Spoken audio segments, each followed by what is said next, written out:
follow your passion first. First. When I retired from the game, I sat there asking kind of all the wrong questions. What's the biggest industry I can get into? And it's all the wrong stuff.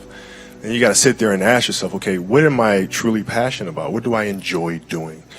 And when you feel that way, honestly, you feel like you have never worked a day in your life. It's the most fun thing in the world. You get up in the morning excited about what you're doing. And you got to be really honest with yourself about it. If you wake up in the morning and you're dreading going to work, dude, do something else. Right. Do something else. And those are hard decisions to make. But when you make those decisions, it's a very liberating experience. And you find out that the rewards will come. You'd be surprised, like some people, like my kids at 2 could do a lot of things. Right? At 2, I could dribble a basketball, I could shoot a basketball on the Nerf hoop at the house, and I would go to practice with my father. I would observe my father. I'd sit and watch games with him. Well, the passion came from the love for the game. I loved everything about it, like the smell of the ball, the smell of like brand new sneakers, and like the sound the ball makes when it hits the ground. Ball going through the net, like all those things I love. And so the passion comes from that, because once you have that love, you just want to be a part of this thing all the time. I was born to play basketball, you know what I mean? And I played a lot of different sports, but nothing brought me the sense of peace and of escape, that the game of basketball did. That sports has for life.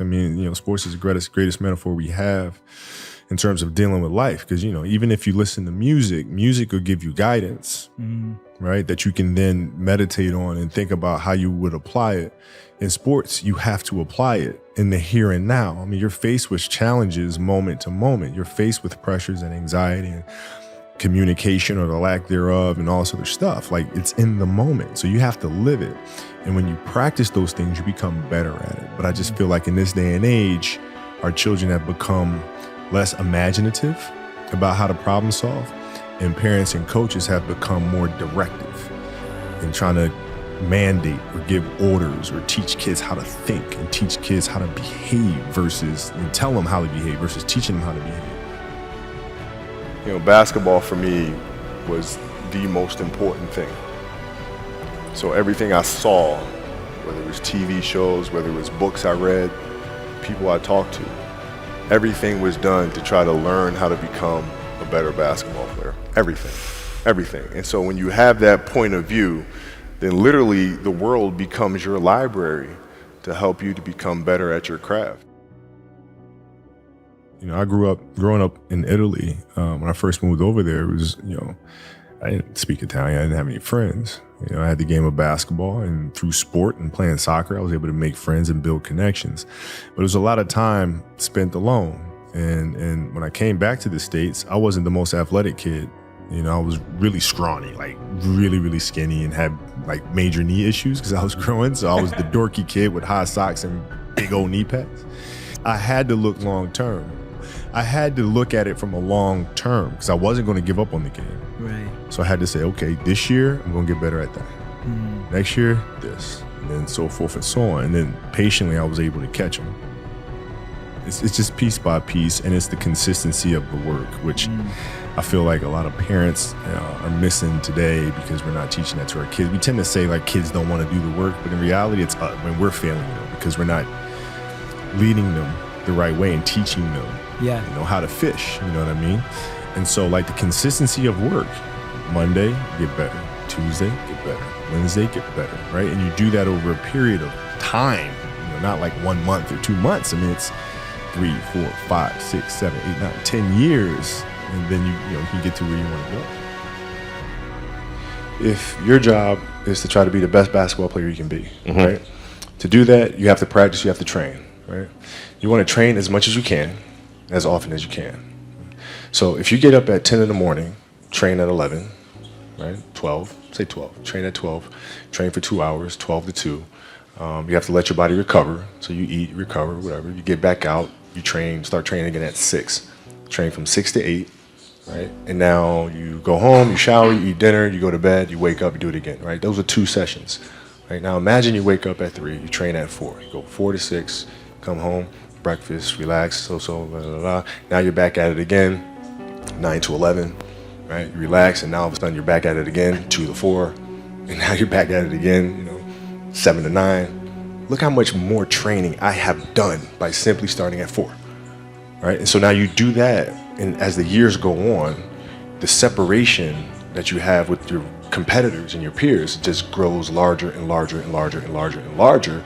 And by year 5 or 6, doesn't matter what kind of work they do in the summer, they're never going to catch up because they're 5 years behind. Right? So it makes sense to get up and start your day early because you can get more work in. I expected to win. Like I expected us to win championships. I expected us to win 5. Quite honestly, I expected us to win 8. And so when you have that vision in sports, it's a direct competition. Like I know how hard they're working. I know how hard we're working. I know what their strategy is. I know what ours is, So it's a little different. So when we win in the NBA, it was like, yeah, we expected to do that. But now we're going to come back and we're going to do it again, And so it's that constant like, all right, you're churning. You win one championship, I'm back in the gym the next day, working, getting ready for the next one.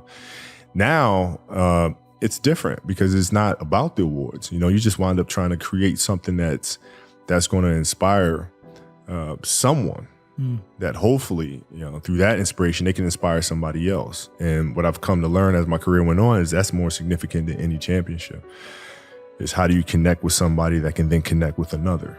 And then whether the awards come or not, that's for, the Academy Award body to decide. Yeah. But, like for us, it's just to try to create things. The Mamba mentality simply means trying to be the best version of yourself. That's what the mentality means. It means every day you're trying to become better. And it's a constant quest. It's an infinite quest. So starting at the age of 2, when I first started playing the game and on and on and on, I always asked questions. I always tried to get better every single day. I didn't feel good about myself if I wasn't doing everything I could to be the best version of myself. If I felt like I left anything on the table, it would eat away at me. I wouldn't be able to look myself in the mirror. Right? So the reason why I can retire now and be completely comfortable about it, because I know that I've done everything I could to be the best basketball player I could be. And so that's where it comes from for me. You can't leave any stone unturned.